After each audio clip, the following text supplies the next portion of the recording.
झारखंड में शिक्षा के स्तर को सुधारने के लिए सरकार लगातार प्रयास कर रही है, लेकिन क्या आप जानते हैं कि हमारे राज्य के सैकड़ों स्कूलों में आज भी बुनियादी सुविधाओं का अभाव है। आज हम बात करेंगे झारखंड के उन सरकारी स्कूलों की जहां के शौचालय और पेयजल की स्थिति को लेकर अब सरकार रेस हो गई है। झारखंड में वर्तमान में 35,454 सरकारी स्कूल संचालित है। शिक्षा के इस विशाल ढांचे के बीच कुछ आंकड़े तो ऐसे भी हैं जो हमें सोचने पर मजबूर कर देते हैं। सरकारी आंकड़ों की अगर हम बात करें तो राज्य के 516 स्कूल ऐसे हैं जहां छात्राओं के लिए शौचालय की कोई व्यवस्था नहीं है, और बात सिर्फ शौचालय तक सीमित नहीं है। 495 स्कूल तो वैसे हैं जहां बच्चों को पीने का साफ पानी तक नसीब नहीं है।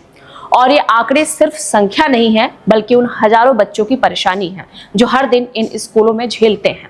हालांकि स्कूलों में शौचालय ना होना सबसे ज्यादा छात्राओं को प्रभावित करता है।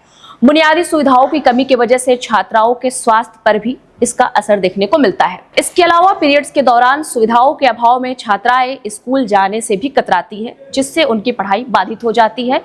और इस गंभीर समस्या को देखते हुए अब सरकार हरकत में आ गई है। हाल ही में मुख्य सचिवों के 6ठे राष्ट्रीय सम्मेलन की अगर हम बात करें तो प्रधानमंत्री नरेंद्र मोदी ने स्पष्ट तौर पर निर्देशित किया है कि छात्राओं के लिए शौचालय सुविधाओं की 100% उपलब्धता सुनिश्चित की जाए। प्रधानमंत्री ने इसके लिए 8 मार्च यानी कि अंतर्राष्ट्रीय महिला दिवस का लक्ष्य रखा है।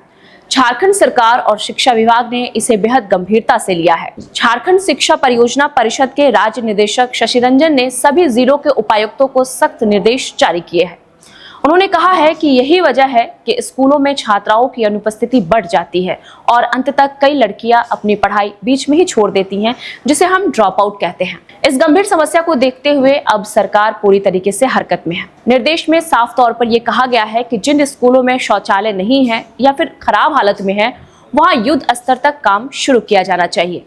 पेयजल की सुविधा भी जल्द से जल्द बहाल की जानी चाहिए। लक्ष्य बड़ा है और समय भी बहुत कम है, लेकिन अगर प्रशासन और समाज मिलकर काम करे तो 8 मार्च तक जो झारखंड की बेटियों को एक बेहतर और सुरक्षित शैक्षिक माहौल दे पाएंगे। उम्मीद है कि इस बार ये निर्देश केवल कागजों तक सीमित नहीं रहेंगे, बल्कि धरातल पर भी बदलाव लाकर दिखाएंगे।